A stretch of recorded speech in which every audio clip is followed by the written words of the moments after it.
Well, first thing, let's get this out of the way.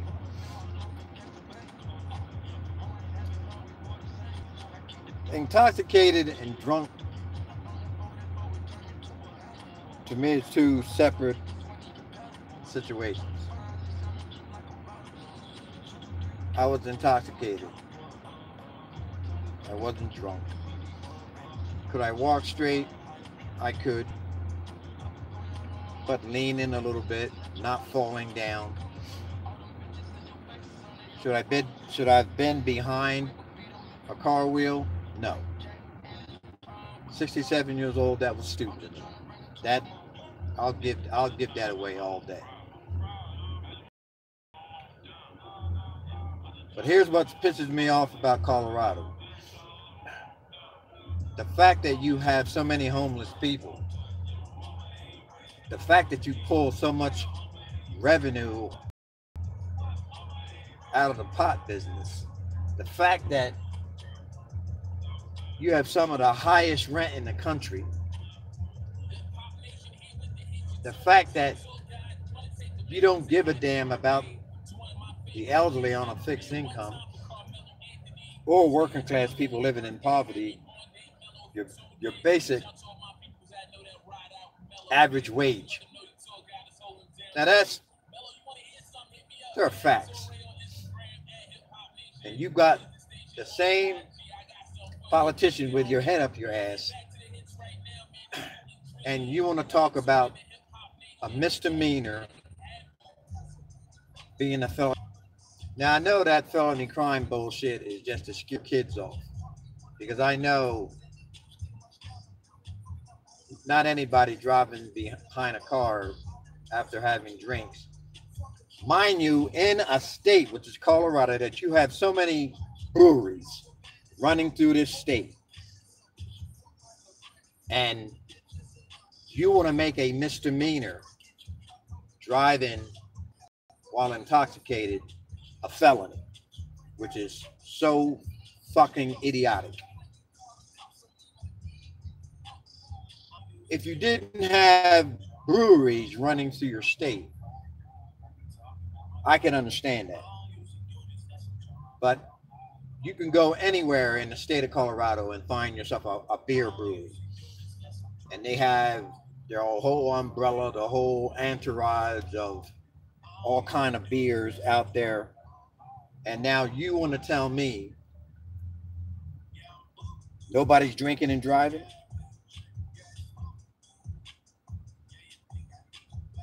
This is your hypocrisy. And the main thing I know, the reason behind all your want to make drinking and driving a felony, because it's the revenue.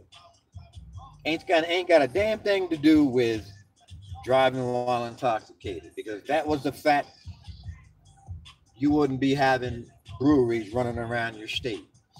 Because anybody with good common sense, knowing that you have all kind of breweries running around in your state, people are going to drink and drive. People drink and drive on a normal tip. You just got bars. Now, if you're running breweries, that's going to increase that percentage by at least 20 to 30%. And another fact of the matter, that a person's first offense, and I'm 67 years old, and that means I've been driving for a long ass time. And this is the first time I ever drove while intoxicated, which is dumb on my part. And that I will admit. And the next thing is, you can't put a person into a holding tank, let him sleep it off, give him a fine, whatever the case may be. You had to abuse their human rights and their civil rights. And I mean by abuse their human rights and their civil rights, that means you had to degrade them and put them in some orange ass suit with orange shoes. And you want to process somebody like they're a common criminal. And I ain't going to go there and call it a black thing, because I'm not. Because it's an idiotic thing. Because there was white, Mexican, all kind of people in the jail where I was at, sleeping overnight. Now, on a normal tip, back east where I'm from, Philadelphia, they throw your ass into a holding tank, sleep it off, you get up, you come before the judge, you pay a fine, and you go.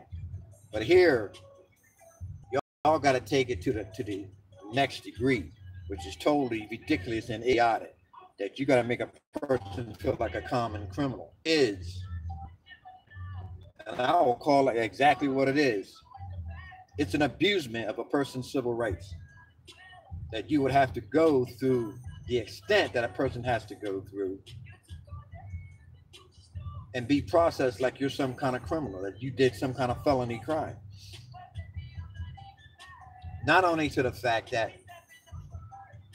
I go before a judge and he reads me my case, and the officer wasn't even smart enough to put my breathalyzer numbers back there. So you want to tell me, how drunk was I?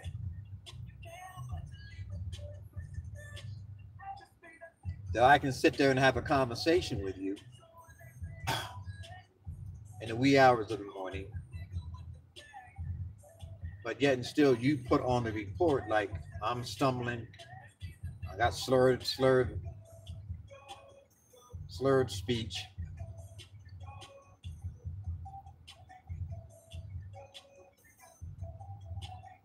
But the fact of the matter is, this whole orange shoe thing, y'all need to get rid of.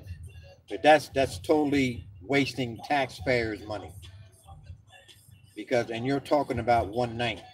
So you telling me after processing a person, putting some orange ass thing on, taking your private stuff, put it in the bag, like you're arresting me for some major fucking crime. That is so fucking idiotic. And that's less than 24 hours. Now that bill goes into taxpayers.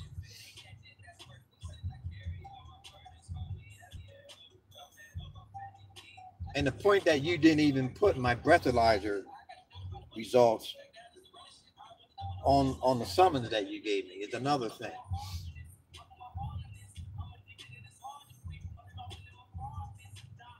But listen, Mayor, listen, Governor,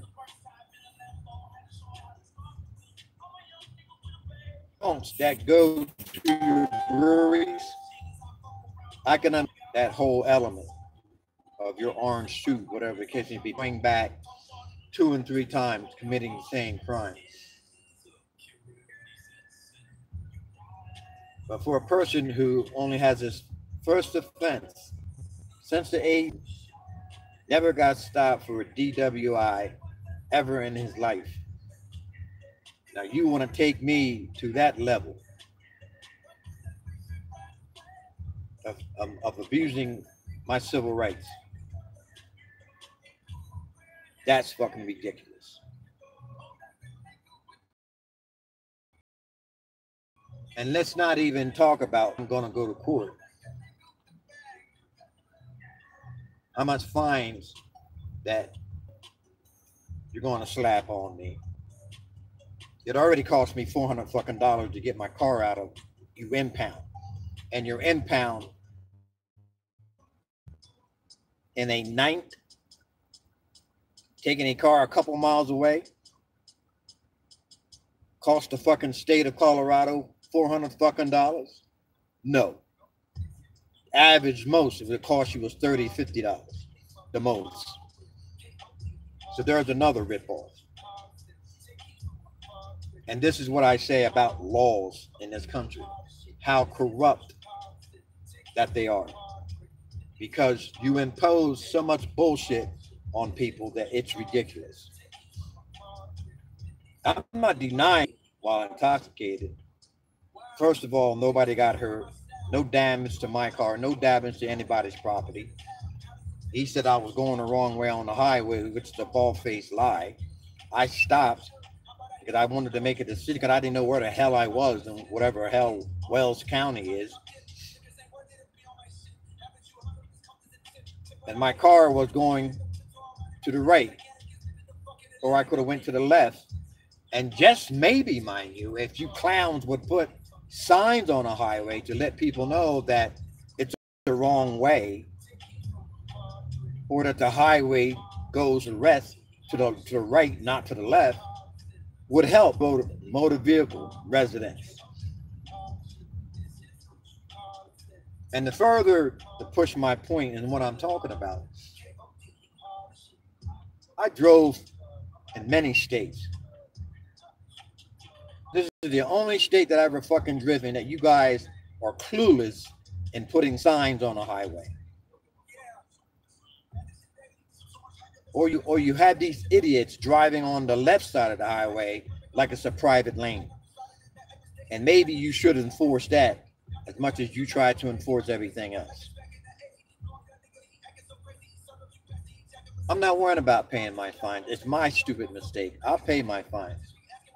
But what I don't appreciate, you abusing my civil rights by putting me in some damn orange suit with orange shoes and processing me, fingerprinting me like I'm some kind of fucking criminal.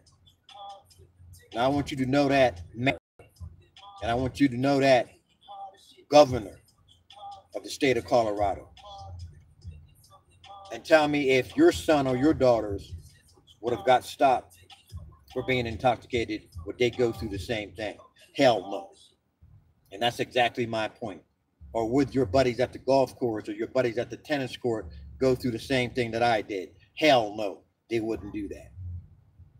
So my point is, this whole felony bullshit, because your first offense of driving while intoxicated, you need to change that. And you need to change these laws. That why people are going back before judges 2 and 3 and 4 times. And don't spend any time in jail. But you're going to put a person one time at the age of 67 drove while intoxicated. You're going to go all out. And somebody with normal intelligence, you try to explain that to me with your Colorado bullshit laws. Just like the same law that you'll put up multi-millions of high-priced, high-rises, condominiums and homes, $500,000, $1 million plus, but you can't put up affordable housing. You got some lame bullshit excuse in your mouth, but you're gonna push some misdemeanor laws and call it a felony.